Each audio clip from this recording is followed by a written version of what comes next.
How do you get diesel in the Netherlands? Yes. You bike all the way to the gas station.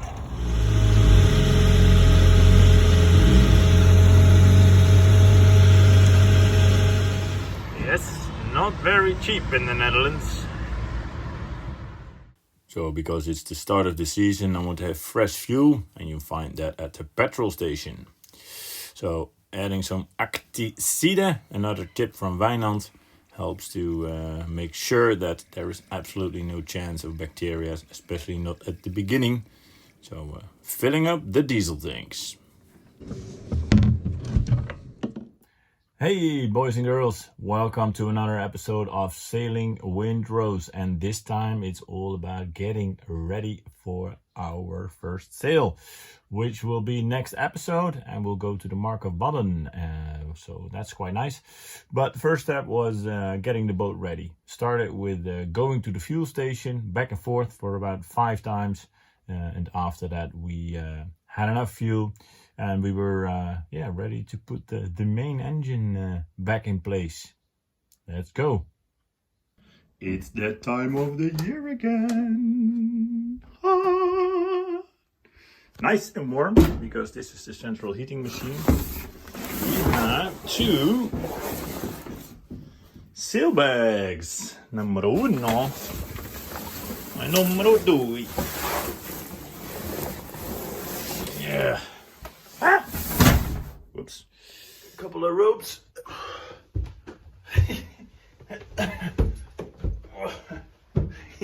Quite a few ropes, actually.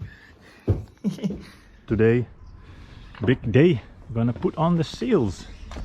So here we have the mainsail, the Genoa, and I'm gonna make a time lapse of that.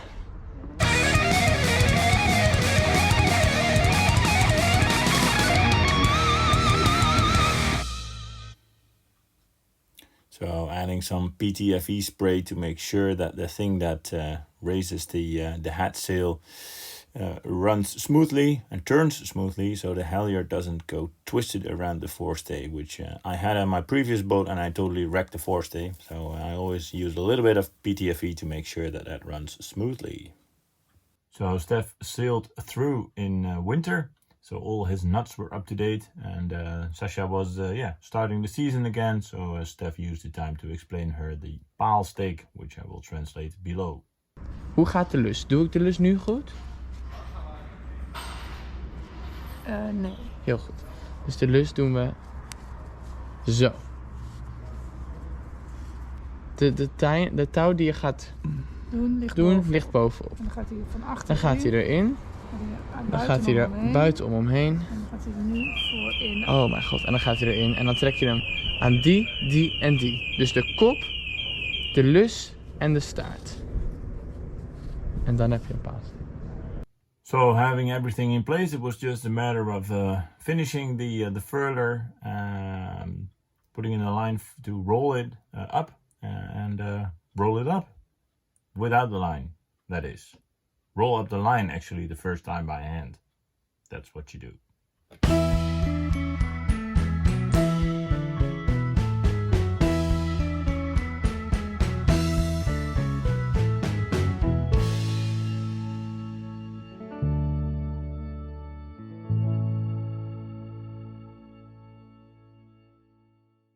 Hooray! Success! Hat sail in place. Let's go to the mainsail. So I stored the lines in the mast. So I had to get those down first before I was able to put the sail back on. As you can see, also quite a few neighbors drop by, and especially if they have a dog which is very similar to ours, it's tempting to start chatting with them. I start raising it here. There are carts in the mast, but actually there is a bit of an issue, and it's the sail battens. In my case, when raising the sail, the batten pockets keep getting stuck on the lazy jacks or on the backstays.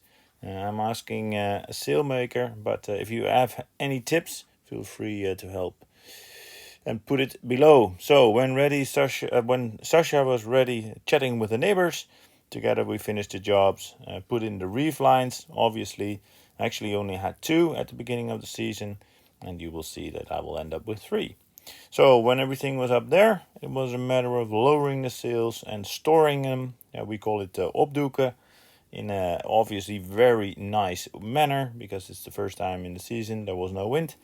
And putting on the zeilbandjes, as we call it, and from there putting on the huik. So everything is nice and tidy, and there are no spider poopies on it, because there's a lot of spiders here. With the sails ready to be hoisted and spread, it was time to do the final checks inside. So I made a fuel polisher, which was a bit of a surgery in the well, basically the diesel part of it, so the backup engine. And I wanted to make sure that I did everything okay there. So I ran it through one more time just to make absolutely sure. So let's start with the hose, which is down there. A hose clamp connected.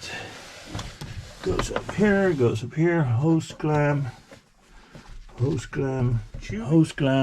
fixed. Hose clamp on the other side. I'm sure there's a hose. There are 2 hose clamps lacking over there. And that is connected with a hose clamp, and that one is also connected with a hose clamp. So then we're all good except for that one. Let's get that fixed. Starting in the engine room with the return valve. There is a hose clamp on it, securely connected.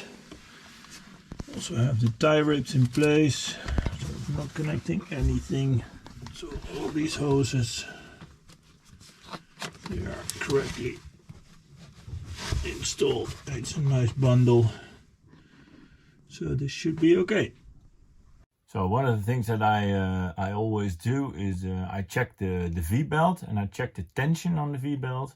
And I thought it was a bit loose, so I figured let's tension it up a bit to make sure that we have that. I think it's 1 centimeter of play on it when it is idle. So that was the first step for the actual engine check. I just want to show you an example of a typical job on a boat. Like, let's start with the fact that there is absolutely no space, right?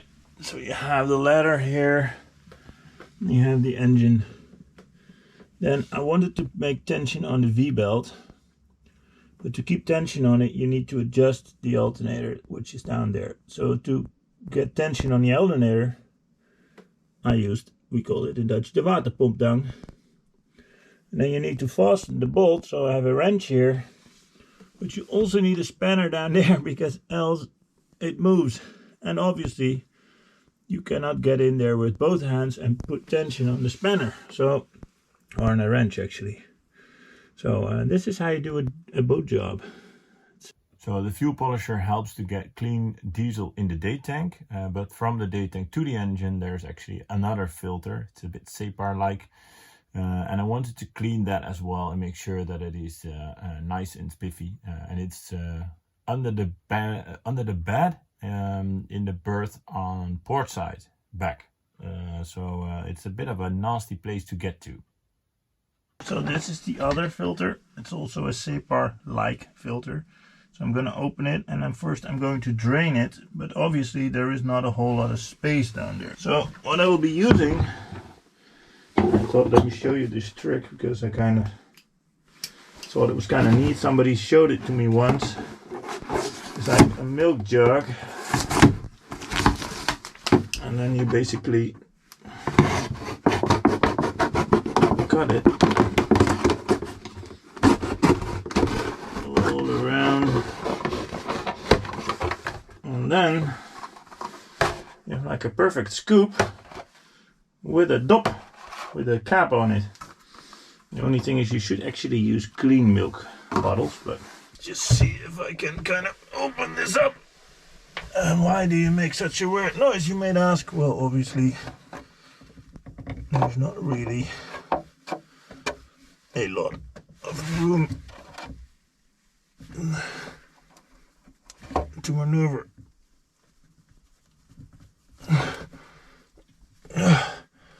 Holy cows. How do you open that up without... Well,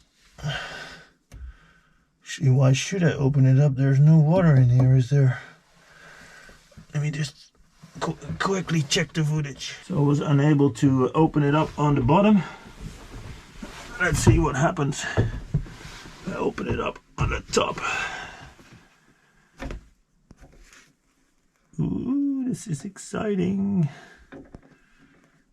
Oh, wait, tissues. Tissues. A huge bolt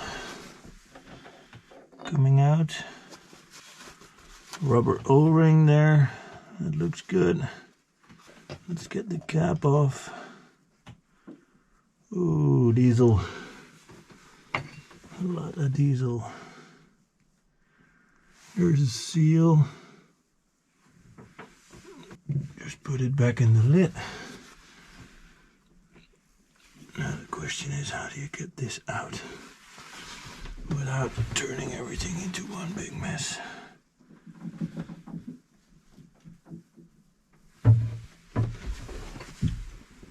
Yeah. With a screwdriver, I guess. But this is the reason why I made a fuel polisher, because can you imagine you're doing this on a ship that is rocking about? That would be like super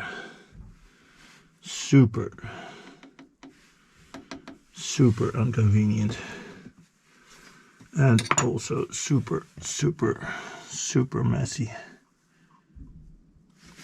To be really honest, this really doesn't look very dirty to me. I judge it can do a couple of more rounds. I'm not going to replace it if there's no need to it. So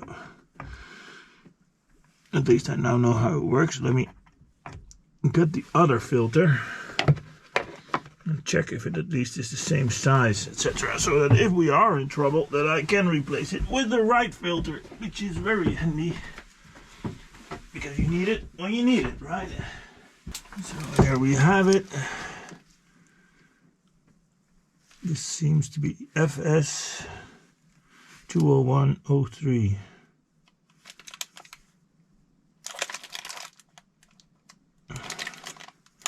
You know what? Let's use a different name for that.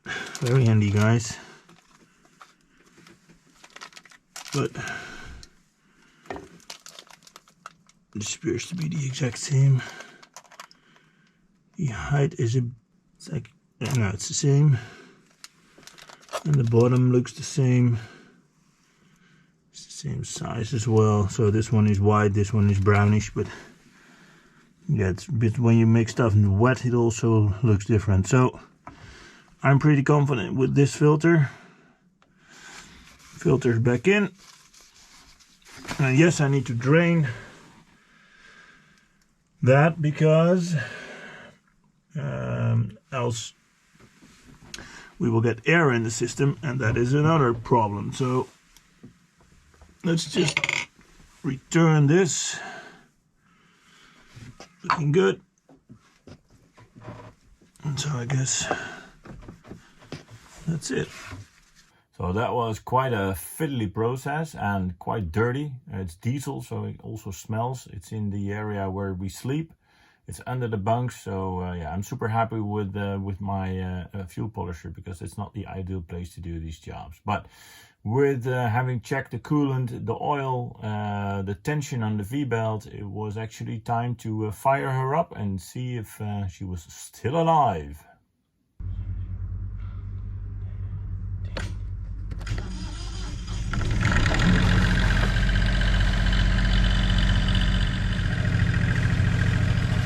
That was after 4 months.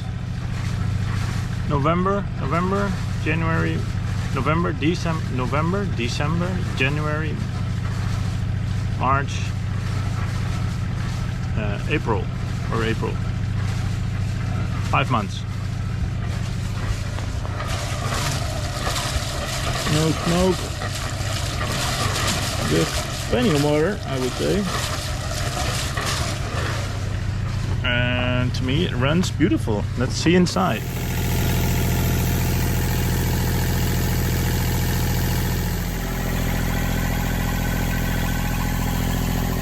So basically the primary system's all done. You could go sailing now, but to be honest, I don't know how it is with your boat, but I always like it to give it a good scrub before the season starts, because it was, well, quite dirty, I have to say.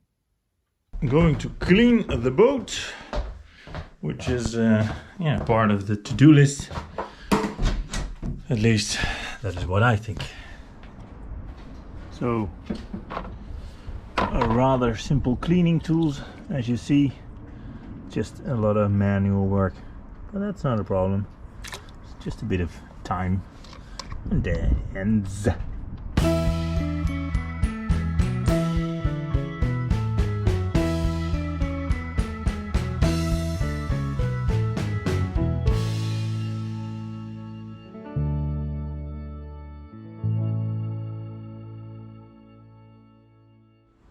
After it's done, because then you actually see a clean boat, but you don't remember how dirty it was. So let me just take you along. Here you basically see a rather clean boat. But then if you look on this end, you see a rather dirty boat.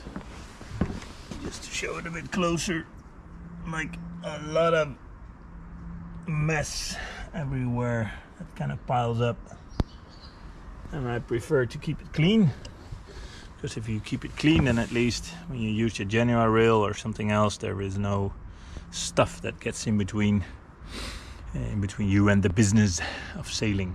So that's it. The boat is looking all nice, clean and spiffy, as Mads from Sail Life uses to say. I don't think my boat is as spiffy as his boat, looking at the cleanness, but at least it's good fun to have the boat all ready for the sails. So first sail will be to the Mark of Wadden. We will be sailing a lot more with the family this year, and this first trip was with Sacha. So quite nice, quite a lot of wind. Hope to see you next time. If you've liked this video, leave a like, and if you really like the series, hit subscribe if you haven't done so already. And then we will see each other on the next episode of Sailing Windrows. Thank you, boys and girls.